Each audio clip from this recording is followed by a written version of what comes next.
up, YouTube? It's Coach Cory, and today we're going over my top 10 tips for Marvel Strike Force that I wish I knew when I was starting out. If you guys haven't seen my past 2 Marvel Strike Force videos, I've been enjoying the game a lot. I've been grinding it a lot too, so I feel like I've picked up a good amount of knowledge, especially for the early game, that I can pass on to you all to help you with your early game so you can avoid some of the mistakes that I made. And of course, shout out to Marvel for sponsoring this video. All right, now tip number 1, please spend almost all of your power cores on campaign energy refreshes. Right here, use it on this. At minimum, do all of the 50 energy refreshes. Depending on your arena rank, you can get a good amount more free power cores per day. I get an extra 200 per day, sometimes 250, but it helps me out a ton. And this is the best way to spend it. In the early game, when I first started out,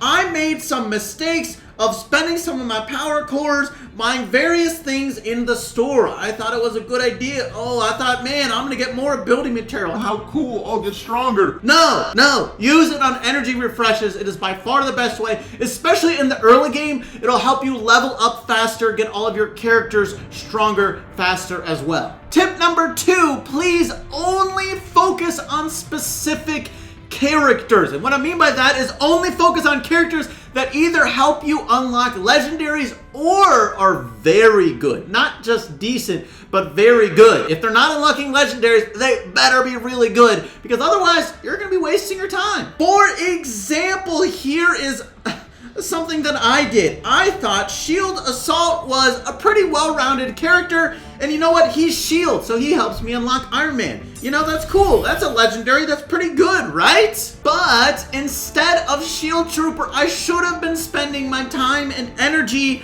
on Quake, because she's also Shield, but she's also Inhuman, so she unlocks 2 legendaries.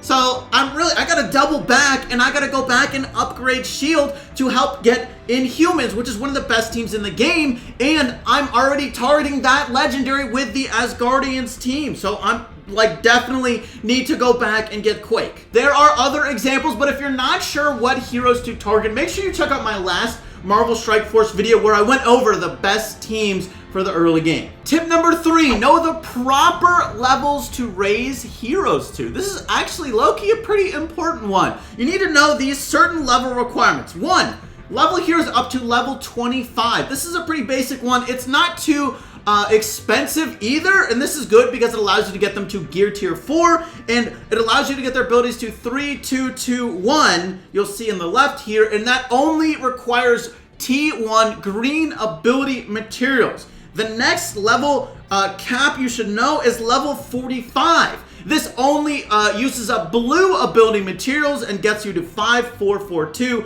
Also, you can get up to gear tier 8 at this level. Basically, these are the most efficient levels to level up your heroes and villains to get the best value out of them. And this is especially important because of the next tip. And that is make a long-term plan about what heroes to level up, because I mean, look, everyone's gonna make mistakes. I have some big regrets, like for example, Ravage Stitcher. Why did I level him up? I leveled him up, I'll tell you, because he's a healer and he's cosmic. But seriously, you will get way better characters that are cosmic and healer, and it won't even take you that long. But the main reason I say this is because training materials will become incredibly scarce. Even gold 2 as well, but actually I'm level 65.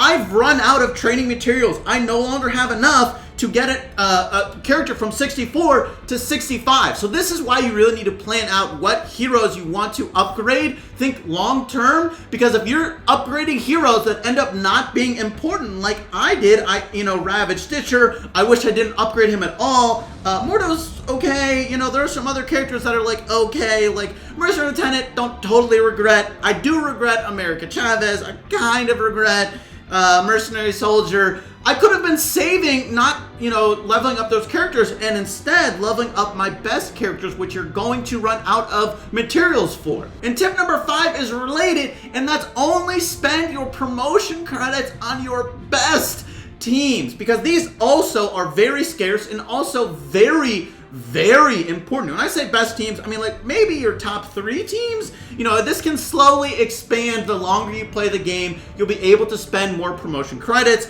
Now, I mean, it's fine to get, you know, that 1-star promotion credit, red star. It's not a huge deal, it's just 1 promotion credit. But one mistake I made early in the game is I thought, you know what? Just 1 credit, no big deal. I'll upgrade a bunch of characters to 1 red star, just up my power level everywhere. No, I found out quickly that you run out really fast, and I wish I have a lot of those back. You know, instead, I wish I spent them on my best teams. Like, seriously, red stars are so critical for a team to be even, like, useful. That is really why you want to focus on your best teams. Top 3 seems like a good amount of teams to focus on. You know, get them to 3 red stars at minimum, and then maybe try to get 1 team to 4 red stars. You know, maybe you'll get lucky with some orbs, and long term, you'll be able to do it no problem. Tip number 6, be very careful about what characters you're spending purple gear on. Now, blue gear a little bit as well, but you'll eventually get enough blue gear. It'll become no longer a problem. Right now, I do, you know, wish some characters I had some blue gear back on, but it's really not a huge deal. But purple gear, let me tell you, like, I have a Stitcher to tier 9. I know I already touched on how much of I regret leveling him up, but seriously, I don't use him anywhere, and I wish I had this gear back. I leveled him up from gear tier 8 to 9. That's only purple gear, and it's gone. I can't use it on any other characters, and let me tell you, it takes a long time to get purple gear and get enough purple gear. Like, seriously, even my best team still needs purple gear. I'm not on orange gear tier yet at all. I mean, maybe sometime soon, but it's still gonna be a while. I'm still only on purple gear characters. It really is scarce, and it really takes a long time. Even towards the end game, there are going to be characters that you'll still be needing purple gear for, so you need to be very careful about that. Blue tier gear, a little bit important, especially catalysts, but as long as you're not going too many tiers with blue tier on bad characters, you're fine. Tip number 7, find an active alliance that's actually trying to get better. What I mean by that, basically they're kicking people who are inactive. The game kicks people who haven't logged in for a week, but that doesn't mean they're anywhere close to active. There are people who will join raids, not contribute at all. Those aren't really the people you want to be around with. And the big part of this is why it's so important is for raids. Raids, seriously, is the best way to get your team stronger because you will get a ton of ability materials from raids. This is going to be the way you're going to level up the abilities of your characters, and this is critical to have active alliances so you can raid more often and you're getting higher percentages, you're doing harder raids. I mean, seriously, I cannot understate how important this one is. This is honestly probably the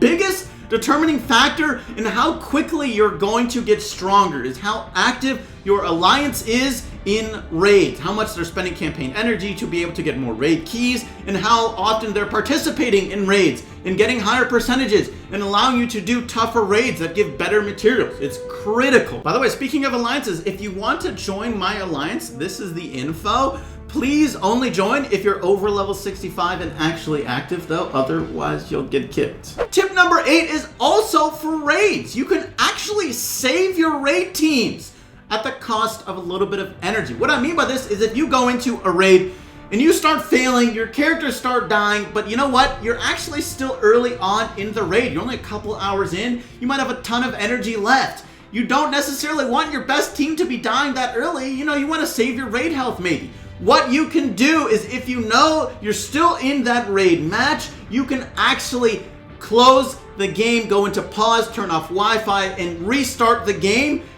When you come back in, you will have lost that raid, but your team will be at full health. This is a really good way to save health of your team, save raid health, especially important for early on in raids. I wish I knew this one earlier. Tip number 9, narrow your focus with the War Store. The War Store has a ton of really good characters, and even a good amount of decent characters too. Like Pyro is not my favorite, but he's pretty decent. Minerva, I want to get Minerva up star. I'm actually going to go for Minerva. And other characters like Mr. Sinister, Ghost, Sif, Carnage. As I said, Pyro's like not bad. There are some other characters that are not bad. Those are the ones I would really target. But War Store, it's hard to get enough credits to focus on that many characters. So you need to pick and choose what ones to go for.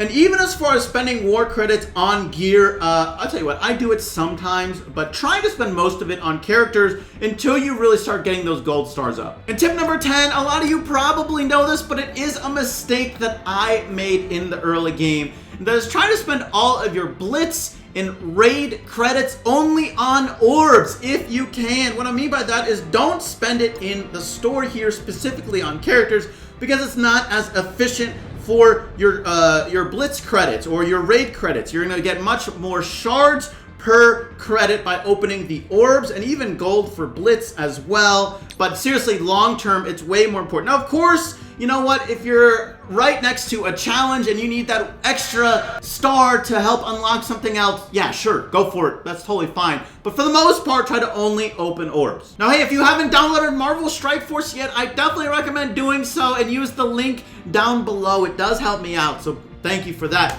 Hey guys, if you haven't seen my other Marvel Strike Force videos, go check them out over there. But that's going to be it for this one. Thanks so much for watching, and I'll catch you later. Peace!